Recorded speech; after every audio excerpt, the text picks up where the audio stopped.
ठाकुर लोग बैठे थे अपने बातचीत करने के लिए कुटुंब परिवार के नाम पे, तो उस पर कोई पत्र जारी नहीं हुआ। उसकी क्यों ब्राह्मण समाज ही बैठक किया तो पत्र जारी हुआ।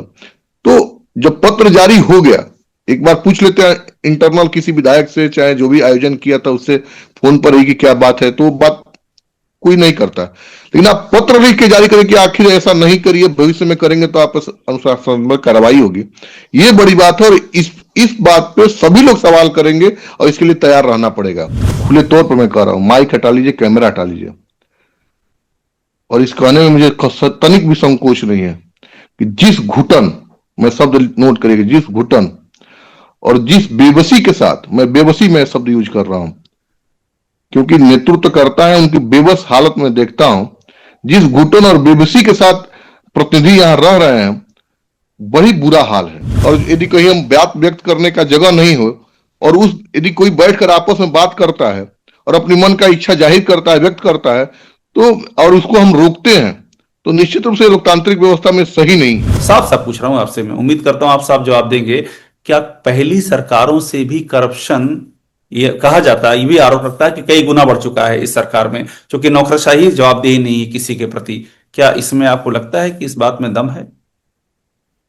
मैं एक बात मैं कह रहा हूं कि जितने भी आज के दिन में डीएम हैं, जितने मतलब प्रशासनिक अधिकारी जिनके पास निर्णय है, उनकी संपत्ति की आप जांच करा लीजिए, आपको करप्शन का हालत मालूम चल जाएगा। ये गोमती विस्तार जो हम जहां लखनऊ में, चाहे आप जितने भी महानगर के अगल बगल के जो भी नए घर बन रहे हैं, उनको पता करिए किसका है। या तो किसी थानाध्यक्ष का होगा, या तो एसडीएम का होगा, नहीं तो कोई ना कोई सीओ का होगा, नहीं तो किसी पुलिस वाले का होगा, किसी आबकारी का होगा, किसी खनन वाले का होगा, किसी परिवहन वाले का होगा। दूसरा किसी के पास आज के दिन में नहीं है कि वो इतनी बड़ी घर बना पाए उत्तर प्रदेश में। तो करप्शन एक तरह से कह सकते हैं कि वो शिष्टाचार में हो गया है। और मैं पुनः कह रहा हूं कि वो संस्कार और विचार ही है कि इतना होने के बावजूद भी ब्राह्मण नेतृत्व करता, चाहे ब्राह्मण प्रतिनिधित्व करता, इस पे कोई जवाब नहीं दिया। नहीं तो यदि इस प्रकार का पत्र लिखने के बाद यदि उसका संस्कार और विचार नहीं रहता, तो आज के दिन में निश्चित बहुत बड़ा विद्रोह होता। क्योंकि और समाज के लोग कर रहे हैं तो आप पत्र नहीं जारी कर रहे हैं, यदि ब्राह्मण समाज का कोई मीटिंग कर दिया तो उसको पत्र जारी, यह भारी रोष का विषय है। और इसके लिए ही तमाम मीडिया में और सोशल मीडिया में और तमाम गांव के लोग इस पर रिएक्ट कर रहे हैं। यह कतई नहीं होना चाहिए। नमस्कार, मैं अभिषेक उपाध्याय, आप देख रहे हैं टॉप सीक्रेट, और मेरे साथ जो शख्स इस समय आपको दिख रहे हैं उनका परिचय मैं आपको कराऊंगा, लेकिन आप समझ लीजिए किस मुद्दे पर वो जुड़ रहे हैं। वो जुड़ रहे हैं, ये जो ब्राह्मणों की बैठक हुई है उत्तर प्रदेश में, बीजेपी के ब्राह्मणों की, उस मुद्दे पर अपनी बात रखने के लिए जुड़ रहे हैं। इसलिए आप समझिए मुद्दा कितना महत्वपूर्ण है, और जो शख्स जुड़ रहे हैं वो भी महत्वपूर्ण है। यूपी से 4 बार के सांसद हैं वीरेंद्र सिंह मस्त। इस बार 2019 में सांसद, 2024 उन्होंने चुनाव नहीं लड़ा था। 4 बार के सांसद वीरेंद्र सिंह मस्त के बेटे हैं विप्लेंद्र प्रताप सिंह, वो हमारे साथ मौजूद हैं, बीजेपी के उभरते हुए नेता हैं। और इस पूरे मामले को लेकर के इनके भी जहन में काफी कुछ चल रहा है, मंथन चल रहा है। विप्लेंद्र, आपसे पहला सवाल ये है, आप वीरेंद्र सिंह मस्त की जी के बेटे हैं, 4 बार के सांसद आपके पिता रहे हैं, आपने बीजेपी की राजनीति को बड़ी करीब से देखा होगा, बचपन से ही आपने बीजेपी की राजनीति को देखा समझा। ये जो ब्राह्मण विधायक इकट्ठा हुए बैठक करने के लिए, आपको क्या लगता है इसमें कुछ गलत था क्या? देखिए, पहला प्रश्न तो कि आखिर बैठे क्यों ब्राह्मण विधायक। हमारी जो भारतीय जनता पार्टी है वैचारिक पार्टी है, और हमेशा हम खुद मानते हैं और पार्टी खुद मानती है कि विचार बड़ा है जात की राजनीति से, और जात की राजनीति को विचार की राजनीति से हम खत्म कर सकते हैं। लेकिन विगत इधर दिनों में जिस प्रकार से आप खुद देखते होंगे कि आखिर हमारे उत्तर प्रदेश में जो भी गठबंधन बने, सुभाषपा से बने वो किस जात की पार्टी है, निषाद जी से बना किस जात की पार्टी है, और अनुप्रिया पटेल जी की पार्टी है वो किस जात की पार्टी है। जितने छोटे छोटे जो कबीलाई तंत्र जो हमारे पूरे भारतीय लोकतंत्र में, खासकर यूपी में और बिहार में, उत्तर भारत में आप देख रहे हैं, अपनी अपनी जाति के एक कुनबा बनाए। उन कुनबे के आधार पर हमारे खुद की दल का भी लोग सोचते हैं, उसके आधार पर इन लोगों का गठबंधन होता है। और अभी हम अभी लगातार आप देख ही रहे होंगे कि जब भी हमारे पार्टी का जब मंत्रिमंडल विस्तार हुआ था, तो लखनऊ के तमाम चौराहे पर, जिले के मुख्यालय पर पद के उनका नाम, उनकी जाति और उनका मंत्रालय लिखा गया था। और एक तरह से खुद हर जगह बताया गया था, प्रधानमंत्री जी खुद हमारे सदन में खड़ा होकर बताए थे कि हमारे दल में इतने पिछड़ों की भागीदारी है, इतने लोग की सबकी भागीदारी बताए थे, जात वाइज बताए थे कि कौन किस किस जाति का है, और जात के हिसाब से सबका बताया था कौन कौन किस पार्टी से है और किस दल से है। तो सवाल ये उठता है कि जब हम पूरी की पूरी व्यवस्था हम जाति आधारित कर दिए हैं और लोकतांत्रिक व्यवस्था में जाति आधारित जब हम सबको अपना अपना भागीदारी दे रहे हैं और विचार और कार्यकर्ता के आधार न बनाकर जाति की हिस्सेदारी, जाति की संख्या के आधार पर जब हम निर्णय चालू कर रहे हैं, चाहे प्रदेश अध्यक्ष का निर्णय हो, चाहे मुख्यमंत्री का निर्णय हो, चाहे और निश्चय है, तो निश्चित रूप से जो अन्य जातियां हैं जिनके बारे में हम लोग बोलते हैं कि भारतीय जनता पार्टी का स्थापना से लेकर अब तक जिस जाति का सचमुच में जिसका सबसे बड़ा योगदान भारतीय जनता पार्टी के इस आज के जो शिखर पे पहुंचा उसमें योगदान किसी एक मतलब एक तरह से कह सकते हैं कि किसी जाति का रहा तो उसमें ब्राह्मण समाज की, हम लोग चुनावी राजनीति लड़ते हैं और लगातार 91 से हम देखते हैं, हम 10 जिला प्रयागराज, भदोही, मिर्जापुर, बनारस, गाजीपुर और बलिया, मैं कह सकता हूं कि जो 20 साल पहले का एक जो कार्यकर्ता वर्कर के आज लिस्ट उठाएंगे, 25 साल पहले का वर्कर का लिस्ट उठाएंगे तो कोई ना कोई निश्चित रूप से ब्राह्मण समाज का वो कार्यकर्ता रहा, और 30 साल पहले भी उसकी हालत वही थी। जब अब मंडल की बैठक होता है तो बेचारा साइकिल से आता है, मोटरसाइकिल से आता है, और आज भी उसी दशा में आपको देखेंगे, चाहे मैं भदोही को भी देख रहा हूं, मैं प्रयागराज का भी देख रहा हूं, मिर्जापुर का भी देख रहा हूं, बनारस का भी देख रहा हूं, बलिया का भी देख रहा हूं, देवरिया का भी देख रहा हूं, वो अपने श्रम से, अपनी बौद्धिक क्षमता से, अपनी मेहनत से इस पार्टी को अपना जैसे कह सकते हैं खून पसीना, अपना पैसा भी लगाए हैं, अपना खून भी लगाए हैं, अपना पैसा अपना पसीना भी लगाए हैं, अपने विचार भी लगाए हैं, इस पार्टी को यहां तक मुकाम तक पहुंचाया। उसमें कोई बहस की बात नहीं कि ब्राह्मण समाज ने इस पार्टी को मजबूत करने में अपना योगदान दिया है। और हम लोग मानते भी तो पहले हमारे विपक्ष के लोग जितना भी नारा लगाते थे कि ब्राह्मण बनिया की पार्टी है, आप सुनते भी होंगे। और पार्टी के अंदर लोकतांत्रिक व्यवस्था में जब हम बात करते हैं तो दलीय लोकतंत्र की जब बात करते हैं तो चाहे हम किसी के विधायक के घर में बैठे हैं, चाहे पार्टी के अंदर कार्यकारिणी में बात उठाएं, हम कहीं से अनुचित नहीं मान रहे हैं। संजोग बस वो ब्राह्मण विधायक थे, और सबसे बड़ा आश्चर्य इस बात का है कि आखिर उनको पत्र किस बात के दिया गया, यह बड़ा सवाल है। बैठक किए यह सवाल नहीं है, सवाल यह कि पत्र क्यों दिया गया। इसी पर आ जाते हैं विप्लेंद्र, ये जो आप बात कह रहे हैं यही तो एक मुद्दा बन गया है और बड़ा मुद्दा बन गया है कि वो उनको चिट्ठी क्यों जारी की गई और ये क्यों कहा गया कि उन्होंने जो किया है वो पार्टी के सिद्धांतों के खिलाफ किया है और अनुशासन के दायरे में समझा जाएगा अगर वो दोबारा ऐसी बैठक करेंगे। ये जो चिट्ठी जारी हुई, इस चिट्ठी का मैसेज क्या गया जमीन पर? अभिषेक जी, भैया आप मैं बता रहा हूं कि जो गांधी जी हैं हमारे देश के लोकतांत्रिक व्यवस्था में, उनको समझने के लिए, पढ़ने के लिए उससे बड़ा उदाहरण कोई नहीं है। कांग्रेस के बारे में इसी तरह गुटबाजी की बात हो रही थी तो उन्होंने कहा कि कोई हम लोग सेना का फौज नहीं है कि एक मार्शल आदेश करेगा और सारा का सारा सैनिक मानेगा। पार्टी के अंदर गुटबाजी होना ही चाहिए और पार्टी के अंदर छोटे छोटे गुट आपस में बात करने ही चाहिए और बैठना ही चाहिए। कोई यह हिटलर शाही और मार्शल यह नहीं है कि कोई फासिस्ट दल नहीं है, कोई एक आदमी आदेश दिया ऊपर का और सारे लोग के सारे लोग मानने लगे। ऐसा नहीं कि जो ऊपर बैठे हैं सिर्फ वही सिर्फ बुद्धिमान है, नीचे के लोग बुद्धिमान नहीं है। तो छोटे छोटे पार्टी के अंदर यदि लोकतांत्रिक व्यवस्था मानते हैं, पार्टी के अंदर लोकतांत्रिक व्यवस्था मानते हैं, तो छोटे छोटे गुटों को, छोटे छोटे लोगों को निश्चित रूप से पार्टी के अंदर बैठ के बात करना चाहिए कि हमारी स्थिति क्या है, हमारी पार्टी की स्थिति क्या है, हमारी हम लोग जो वर्क कर रहे हैं, जो हम देश और समाज के लिए जो काम कर रहे हैं वो सही दिशा में जा रहा है कि नहीं, और उसका परिणाम क्या निकल रहा है। जब हम आपस में बैठेंगे नहीं, आपस में बातचीत नहीं करेंगे, और कौन सा साधन है कि जब हम अपने विचार को व्यक्त कर सकते हैं। और जब हम बैठक करने के बाद कोई विधायक चाहे कोई सांसद बैठता है और जब हम अपनी बात कहीं मीडिया में चाहे कुछ भी, ना नाराजगी की बात करते हैं ना उसकी सहमति की बात करते हैं, और सब ने ये बात बोला, सारे हमारे ब्राह्मण विधायक आप कह सकते हैं कि उन्होंने निकल के ये बात बोला कि हम लोगों ने अपने समाज के उत्थान के लिए और समाज की कैसी भागीदारी समाज में हो, इसके लिए हम लोगों ने बैठक की। बात जो आप कह रहे हैं सबसे ये बात तो हम लोगों ने मीडिया में भी देखी कि वो बाहर आए तो उन्होंने समाज की बातें की। मेरा सवाल ये जो आप भी शुरू में उठाए थे वहीं से बात शुरू हो रही है, क्या मैसेज गया? ये नोटिस क्यों दी गई, या जो चिट्ठी गई है उसे नोटिस की शक्ल में चिट्ठी है, और मैसेज क्या गया? क्या पार्टी ने ये कदम उठा करके एक तरह का नुकसान कर लिया अपना? क्या लगता है आपको?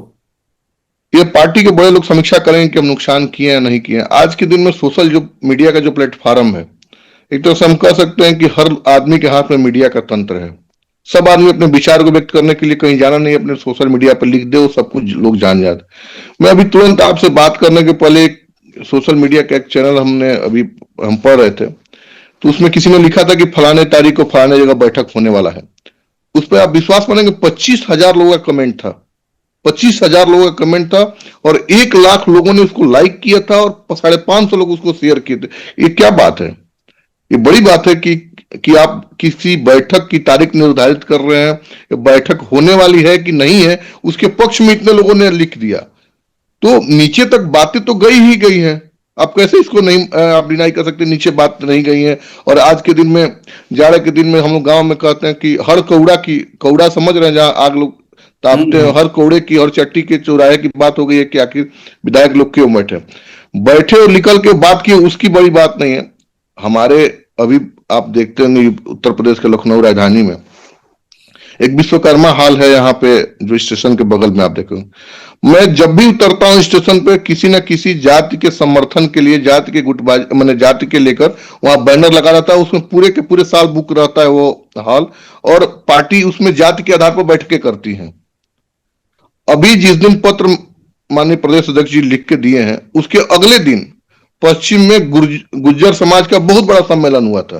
कई गुज्जर विधायक और सांसद उसमें पार्टिसिपेट किए थे।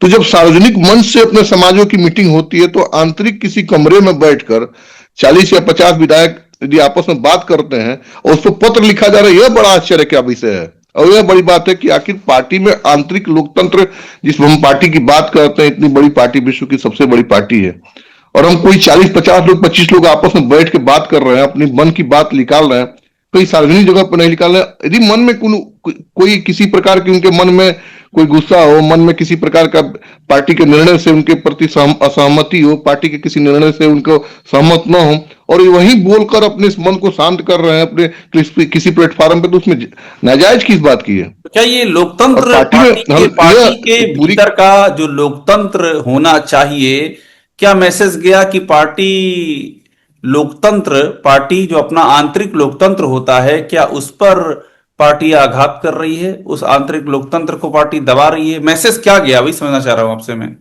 देखिए, मैं बार बार कहता हूं, किसी संगठन मंत्री के यहाँ जाकर अपनी बात कर देना अकेले, या प्रदेश कार्यकारिणी में, जो हम लोग जानते हैं कि प्रदेश कार्यकारिणी में सभी आकर अपनी बात रखते हैं पार्टी के विषय में सामूहिक रूप से, या कोई जमलो, या कहीं कहीं प्रदेशों के कोर ग्रुप का बैठक होता है, वहां लोग रखते हैं। लेकिन जो व्यक्ति ना कोर ग्रुप में है, ना प्रदेश संगठन के कार्यकारिणी में है, और यदि कहीं हम बात व्यक्त करने का जगह नहीं हो, और यदि कोई बैठकर आपस में बात करता है और अपनी मन का इच्छा जाहिर करता है, व्यक्त करता है, तो और उसको हम रोकते हैं, तो निश्चित रूप से लोकतांत्रिक व्यवस्था में सही नहीं है, और यह होना नहीं चाहिए। प्रत्येक व्यक्ति को अपने मत को, चाहे अपने विचार को व्यक्त करने का स्वतंत्र है, आजादी है। ये बताइए, पार्टी लोकतांत्रिक व्यवस्था में क्या लगता है, क्या इन ब्राह्मण विधायकों को अगली बैठक भी करनी चाहिए? आपकी राय क्या है? हम इस बात से सहमत नहीं है कि किसी जाति के आधार पर इस लोकतंत्र की व्याख्या करनी चाहिए। अभी जो चल पड़ा है यह बिल्कुल ही गलत है, चाहे हमारे दल का बात हो, चाहे दूसरे दल की बात हो, कि जाति के आधार पर हम लोग दल बनाते हैं, जाति के आधार पर गठबंधन करते हैं, जाति के आधार पर मंत्रिमंडल बनाते हैं। पार्टी भी कर रही है जाति के आधार पर गठबंधन। हाँ, जाति के आधार पर प्रदेश अध्यक्ष बनाते हैं। तो दूसरे दल पर आप प्रश्न नहीं उठा सकते कि जाति के आधार पर निर्णय होती है।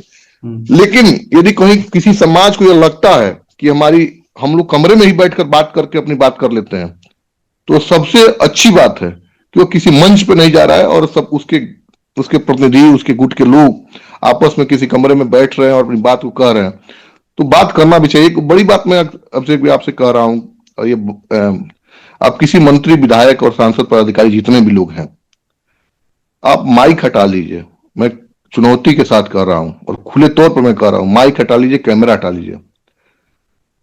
और इस कहने में मुझे तनिक भी संकोच नहीं है कि जिस घुटन, मैं शब्द नोट करिएगा, जिस घुटन और जिस बेबसी के साथ, मैं बेबसी में शब्द यूज कर रहा हूं क्योंकि नेतृत्व करता है, उनकी बेबस हालत में देखता हूं, जिस घुटन और बेबसी के साथ प्रतिनिधि यहां रह रहे हैं, बड़ी बुरा हाल है कि वो अपनी बात को व्यक्त नहीं कर पा रहे हैं, अपनी बात को रख नहीं पा रहे हैं, और इससे पार्टी की आंतरिक लोकतंत्र बहुत दिन तक यह ठीक तरीके से यदि चलता रहा तो भगवान कृपा है, लेकिन ये बहुत दिन तक ठीक से नहीं चल पाएगा कि आप किसी बात को पार्टी के अंदर किससे रखें, किससे कहें, उसकी कोई मंच ही नहीं है। क्या कोई सुनने वाला नहीं है? क्या कह रहे हैं? ये घुटन जो इसलिए है कि कोई कोई सुनने वाला ही नहीं है क्या? कार्यकर्ताओं का, जनप्रतिनिधियों आप का कहीं कोई सम्मान नहीं बचा है? आप नौकरशाही बड़े से परेशान है? पत्रकार हैं, और आप बड़े पत्रकार हैं, बहुत बड़े लोगों से आप रह चुके हैं, बहुत सारे कार्य आप देख चुके हैं और बहुत सरकारों की कार्यप्रणाली को भी देखे हैं।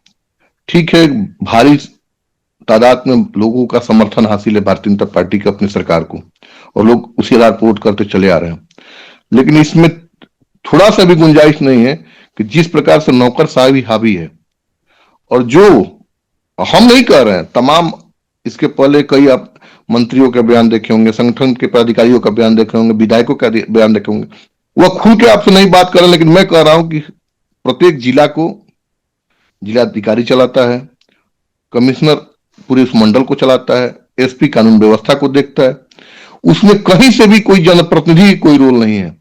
आप समझिए कि जनप्रतिनिधि का भी रोल जिलाधिकारी करता है, और प्रशासनिक काम भी वही करता है, न्यायपालिका का काम वही करता है। तीनों काम आज के दिन में डीएम के हाथ में है।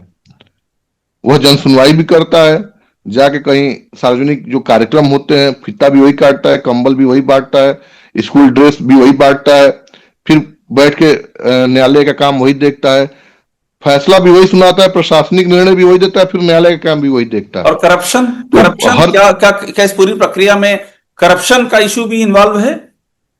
कहीं भी एक तंत्रीय व्यवस्था हो जाएगा और सत्ता का केंद्रीकरण होगा तो वहीं से भ्रष्टाचार जन्म लेता है, और वहीं से करप्शन का भी मांग बढ़ती है। आप जाकर देखिए कि कोई यदि थानाध्यक्ष कोई गड़बड़ करता है, तो एसडीएम कोई गड़बड़ करता है तो उसकी शिकायत पे थानाध्यक्ष कर सकता है क्या? एसपी हटा ही नहीं सकता है, और ना डीएम किसी एसडीएम को हटा सकता है कि जनप्रतिनिधि करने पे। तो इसको हम क्या कर सकते हैं? आपके पिता 4 बार के सांसद रहे हैं, आपने कई सरकारें देखी हैं। मतलब जैसे आप मुझे कह रहे थे कि बतौर जर्नलिस्ट मैंने देखी है, बतौर नेता, और आप नेता के परिवार से आते हैं, आपके पिता एक खासे लोकप्रिय सांसद रहे हैं, उनको काफी लोग रिगार्ड करते हैं उस जिस क्षेत्र से आप लोग बिलोंग करते हैं। आप बताइए, आप जिस केंद्रीकरण की बात कर रहे हैं यहाँ पर नौकरशाही के, क्या पुरानी सरकारों में भी यही हालत थी या अभी हालत उससे भी ज्यादा खराब हो चुकी है? नौकरशाही का केंद्रीकरण और करप्शन, दोनों चीज आपसे पूछ रहा हूं। साफ साफ पूछ रहा हूं आपसे, मैं उम्मीद करता हूं आप साफ जवाब देंगे।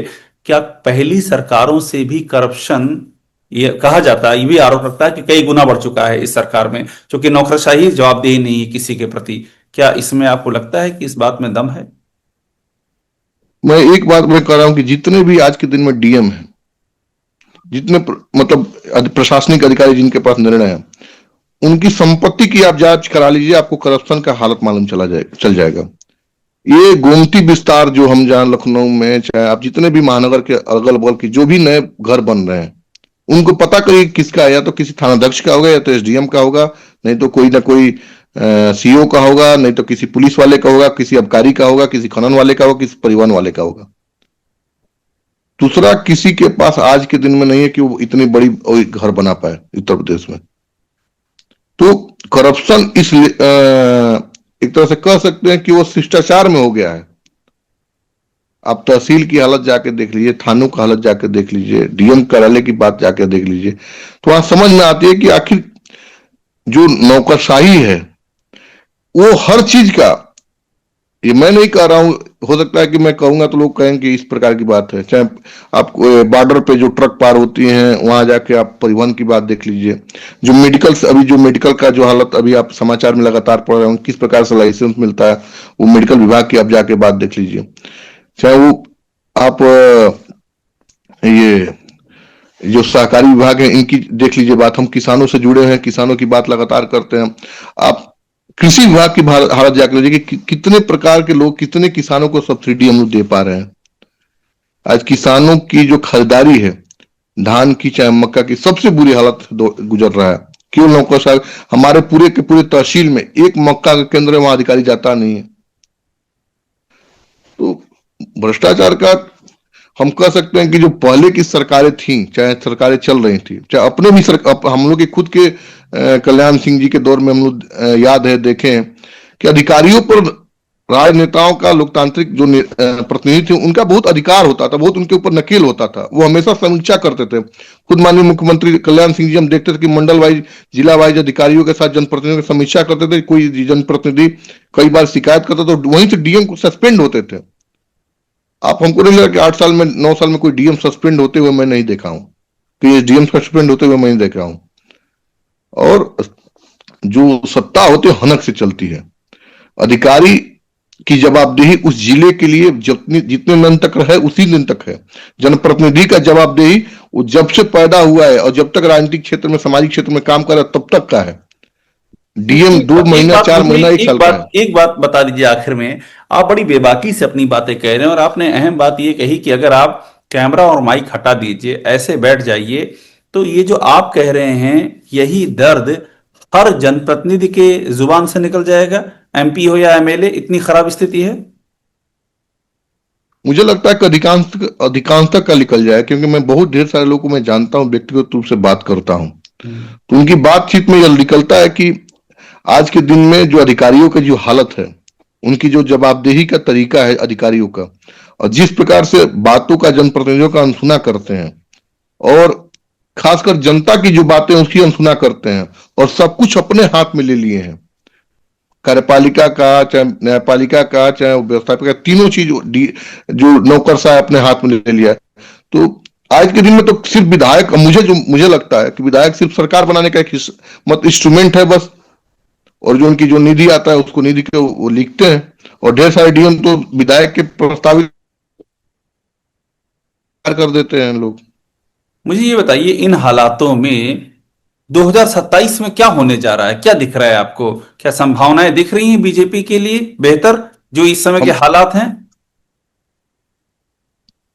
भी हम पूरे प्रदेश के बारे में नहीं बता सकते हैं कि पूरे प्रदेश में क्या, हम इतना नहीं घूमे हैं। आप अपने यहाँ का बता दीजिए ना, आप अपने क्षेत्र का हमारे समय से देखिए, हमारे क्षेत्र में मैं कह सकता हूं कि अभी भी लोगों के बीच में काम करने की जरूरत है। अभी भारी, हमारे पूर्वांचल में तूफान आया था, मोथा चक्रवात था, तो किसानों का भारी नुकसान हुआ था। किसानों का भी हमने यात्रा निकाला था, उसमें लोग निकले थे, और जाके प्रशासनिक अधिकारियों पर भी लगातार मुझे फोन आता है कि लेखपाल और ये लोग, हमारे तहसीलदार हमारे मुआवजा को नहीं दे रहे हैं। तो एक छोटा सा एक तूफान के, चक्रवात के आने पर इतने ढेर सारे किसानों में आक्रोश है, और उन आक्रोश को हम ठीक नहीं करेंगे तो निश्चित रूप से वोट में दिक्कत करेंगे, और वोट के वजह से उसको दिक्कत होगा। अच्छा ये बताइए, आपके पिता 4 बार के एमपी रहे हैं।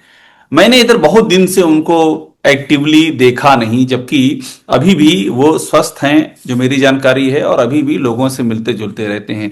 क्या ये भी एक सच्चाई है कि आपके पिता को भी जो जगह, जो सम्मान और जो जो उनको पोजीशनिंग पार्टी में मिलनी चाहिए थी, उसकी उपेक्षा हुई है? इस बात को हम कैसे कर सकते हैं कि उनके जो सम्मान, जो उनका नाम है, मिलना चाहिए? ये मुझे लगा कि पार्टी ने जब भी दायित्व दिया, उनको बोला गया कि भदोही से लड़ने के लिए, तो भदोही से लड़े और जीते, और भारी वोट से जीते। और जितना डेवलपमेंट भदोही में किए, अभी तक के लोग वहां याद करते हैं। फिर वहां से बिना बताए बलिया में शिफ्ट किया, बलिया में गए, लड़े और जीते। और जीतने के बाद आज पता करेंगे, बलिया में लोग कहते हैं, हम नहीं कह रहे कि लोग कहते हैं कि आजादी के बाद किसी सांसद ने सबसे अधिक डेवलपमेंट किया, तो बाबूजी का नाम लेते हैं लोग। और उसके बाद फिर उनका टिकट ड्रॉप कर दिया गया, बिना पूछे, बिना बताए।